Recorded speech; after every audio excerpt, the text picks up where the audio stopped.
Hello everyone, कैसे हो आप सभी।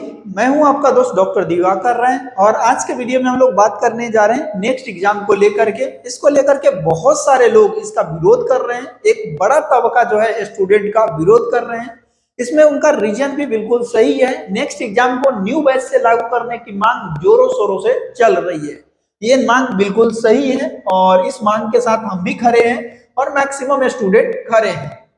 लेकिन एक बड़ा तबका जो है वो सपोर्ट कर रहा है कि नेक्स्ट एग्जाम अभी से ही लागू होना चाहिए, क्योंकि उनका ये कहना है इससे क्या होगा कि क्वालिटी डॉक्टर्स आएंगे सोसाइटी में। जो आएंगे वो क्वालिटी डॉक्टर्स आएंगे, कोई भी नहीं आएंगे और इससे आयुर्वेद का इंप्रूवमेंट होगा।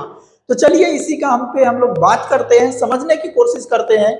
Improve quality education. अब मेरा सवाल उन सब लोगों से है कि भाई साहब ये मुझे बताइए, क्या एग्जाम ऐड कर देने से कॉलेज की एजुकेशन क्वालिटी इंप्रूव हो जाएगी? तो मेरा जवाब है बिल्कुल नहीं। इससे एक नया सिस्टम जनरेट होगा। उस सिस्टम का नाम है कोचिंग। ठीक है, मैं भी कोचिंग चलाता हूं, मेरे भी बीएमएस की कोचिंग आती है, पीजी की कोचिंग आती है, कॉम्पिटिटिव एग्जाम की कोचिंग आती है। तो ये बड़ा सवाल है कि यहां से एक नया सिस्टम डेवलप हो जाएगा और एक नया बिजनेस का जरिया डेवलप हो जाएगा। सिर्फ बीएमएस की जो नेक्स्ट एग्जाम के लिए बच्चे कोचिंग लेंगे और ये बिल्कुल 100% सत्य है। तो इससे क्या होगा, बच्चों के ऊपर एक फाइनेंशियल बर्डन भी पड़ेगा। किसी भी कॉलेज की एजुकेशन क्वालिटी इंप्रूव नहीं होगी, नहीं होगी, नहीं होगी। ये मैं आपको बता देता हूं क्यों नहीं होगी एजुकेशन क्वालिटी इंप्रूव। इसके पीछे का भी रीजन बताता हूं कि जितने भी कॉलेजेज है, मैक्सिमम प्राइवेट कॉलेजेज है, उस पे एनसीआई से भले इंस्पेक्शन करती है, हर साल इंस्पेक्शन करती है, लेकिन फिर भी पता नहीं कैसे उनको परमिशन मिल जाती है। ना कोई सुविधा है, ना कुछ भी नहीं है। फैकल्टी की भी कमी होती है, पेशेंट्स भी नहीं होते, हॉस्पिटल भी अच्छी कंडीशन में नहीं होती है, आयुर्वेद की कुछ भी नहीं होता, फिर भी परमिशन मिल जाती है। अब इसके आखिर मिल कैसे जाती है? तो सवाल यह है कि एनसीआईएसएम और अदर जो सिस्टम है उसमें करप्शन का होना, यानी कि सब पैसे और ये सब खिला करके परमिशन ले लेते हैं। तो सरकार को कहां पे फोकस करना चाहिए? यहाँ पे एनसीआईएसएम पे, ना कि स्टूडेंट को एक एक्स्ट्रा एग्जामिनेशन ऐड करके। आप क्वालिटी एजुकेशन को चेंज कर दो ना। कॉलेज को परमिशन ही नहीं दो जो क्राइटेरिया फुलफिल ना कर रहा हो, और जो क्राइटेरिया फुलफिल ना करे उसको परमिशन ना दो। अब क्या होने वाली है, एनसीआईएसएम का ये नजरिया जारी रहेगा। एनसीआईएसएम वैसे ही हर साल 20-30 प्राइवेट कॉलेज को परमिशन देती रहेगी। और इस साल क्या होने वाली है आयुष काउंसलिंग में, वो मैं आपको बताता हूं। मोर देन समझिएगा दोस्तों। मोर देन का मतलब आप समझ लीजिए दोस्तों। मोर देन कितना कॉलेज बच्चों?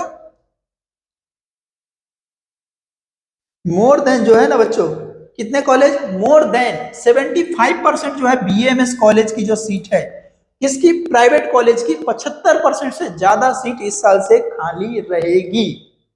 ठीक है, और कुछ सालों में, आने वाले समय में, मुश्किल से जितना अभी बीएमएस के प्राइवेट कॉलेज है उसका 10% ही प्राइवेट कॉलेज बचेगी। ठीक है, और जस्ट गवर्नमेंट कॉलेज आपकी रेस्ट रह जाएगी और वहीं पे एजुकेशन होगी, वहीं पे आयुष की पढ़ाई होगी और आयुर्वेद के डॉक्टर्स बनेंगे।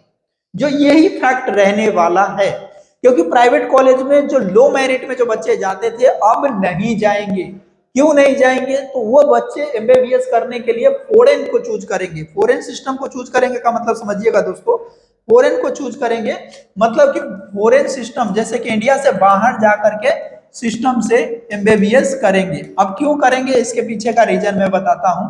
फॉरेन से एमबीबीएस करने में उसको 20 से 25 लाख रुपए खर्च होते हैं। इंडिया से एमबीबीएस कर बीएमएस करने में भी सेम चार्जेस लगते थे। लेकिन यहाँ पर क्या, एक एग्जिट एग्जामिनेशन देना होता था, लेकिन यहाँ पर कोई एग्जिट एग्जामिनेशन नहीं देना होता था, तो बच्चे इस कोर्स को चूज करते थे। ये सारी कारण थी। लेकिन अब ये होने वाली है कि इस एग्जामिनेशन के कारण अब इंडिया में बीएमएस का जो एक ग्रोइंग फेज था, अब सिर्फ क्वालिटी की बात होगी, क्वांटिटी की बात नहीं होगी। इंडिया में जो आयुष सिस्टम की क्वांटिटी की बातें अब खत्म हो गई, सिर्फ और सिर्फ क्वालिटी एजुकेशन की बात होगी। और क्वालिटी एजुकेशन होगी और जितने भी प्राइवेट कॉलेज है, जिसके कारण जो बहुत अरबों और करोड़ों और अरबों रुपए का बिजनेस होता था वो खत्म हो जाएगा। और नेक्स्ट एग्जामिनेशन की वजह से एक सिस्टम और नया जनरेट होगा, जो नीट की एग्जामिनेशन की प्रिपरेशन के लिए जितना खर्च करना होता था उतना ही नेक्स्ट एग्जामिनेशन के लिए भी खर्च करना होगा। तो ये होने वाला है हमारे आयुष सिस्टम का भविष्य। आप सब लोग क्या सोचते हो कमेंट करके जरूर बताइए। मिलते हैं अगले वीडियो में, तब तक के लिए बाय बाय।